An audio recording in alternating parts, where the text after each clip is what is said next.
ഇന്ന് ഡിന്നറിന് ഒരു chicken സൂപ്പായാലോ? Easy and healthy ആയിട്ടുള്ള ഒരു ചിക്കൻ സൂപ്പാണ് ഇന്ന് ഉണ്ടാക്കാൻ പോകുന്നത്. അതേപോലെ തന്നെ ടേസ്റ്റിയാണ്. അപ്പോൾ ഇതിലേക്ക് വേണ്ടി ഞാൻ വെജിറ്റബിൾ എടുത്തേക്കുന്നത് ബ്രൊക്കോളിയും കോളിഫ്ലവറാണ്. നിങ്ങളുടെ കയ്യിലുള്ള വെജിറ്റബിൾസ് നിങ്ങൾക്ക് എടുക്കാവുന്നതാണ്. ഒരു ക്യാപ്സിക്കത്തിൻ്റെ ഹാഫ് എടുത്തിട്ടുണ്ട്, ഒരു സവാള എടുത്തിട്ടുണ്ട്. പിന്നെ വേണ്ടത് വെളുത്തുള്ളി ഇഞ്ചിയാണ്. സൂപ്പിന് വേണ്ട ചിക്കൻ ഉപ്പും കുരുമുളകും ഇട്ട് വേവിച്ചെടുക്കാം.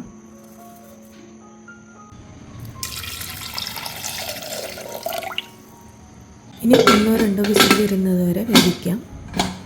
ചിക്കൻ വേവിച്ചെടുത്തിട്ടുണ്ട്. ഇത് ഞാൻ തിളച്ച വെള്ളത്തിലാണ് ഇട്ടേക്കുന്നത്. ഇതൊന്ന് കഴുകിയെടുക്കണം. ഇനി ഇതിന് വേണ്ടത് റാഗിയാണ്. നിങ്ങളുടെ കയ്യിൽ റാഗി പൊടി ഉണ്ടെങ്കിൽ അത് ചൂടുവെള്ളത്തിലൊന്ന് കട്ടയില്ലാണ്ട് കലക്കിയെടുക്കാം. എൻ്റെ കയ്യിൽ പൊടിയില്ലാത്തത് കാരണം ഞാനിവിടെ അരച്ചെടുത്തതാണ്.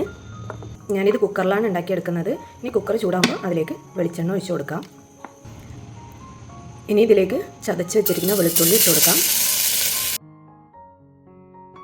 ഇനി ഇതിലേക്ക് ബ്രൊക്കോളി കോളിഫ്ലവർ ഇട്ട് കൊടുക്കാം. ഇതിൻ്റെ കൂടെ തന്നെ സവാളയും കൂടി ഇടുന്നുണ്ട്.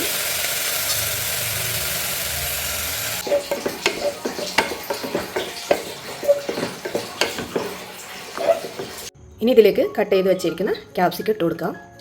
ഇനി ഇതിലേക്ക് കുറച്ച് വെള്ളം ഒഴിച്ച് കൊടുക്കുന്നുണ്ട്. അടിയിൽ കട്ടയില്ലാണ്ട് ഒന്ന് കലക്കി കൊടുക്കാം. ഇനി ഇതിലേക്ക് ഒഴിച്ചു കൊടുക്കാം.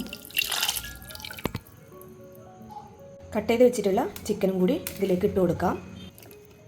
ഇതിൻ്റെ കൂടെ തന്നെ ചിക്കൻ സ്റ്റോക്കും കൂടി ഒഴിച്ചു കൊടുക്കുന്നുണ്ട്. ഇനി ഇത് കൈയിളക്കാണ്ട് ഒന്ന് ഇളക്കി കൊടുക്കണം. അല്ലെങ്കിൽ റാഗി ഉള്ളത് കൊണ്ട് അടിയിൽ പിടിക്കാനുള്ള സാധ്യതയുണ്ട്. അപ്പം നന്നായിട്ടൊന്ന് ഇളക്കി കൊടുക്കാം.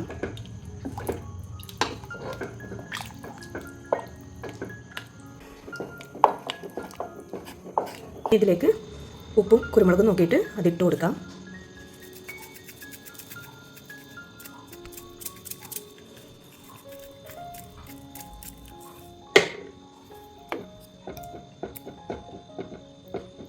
ടേസ്റ്റി ആയിട്ടുള്ള ചിക്കൻ സൂപ്പ് ഇവിടെ റെഡി ആയിട്ടുണ്ട്.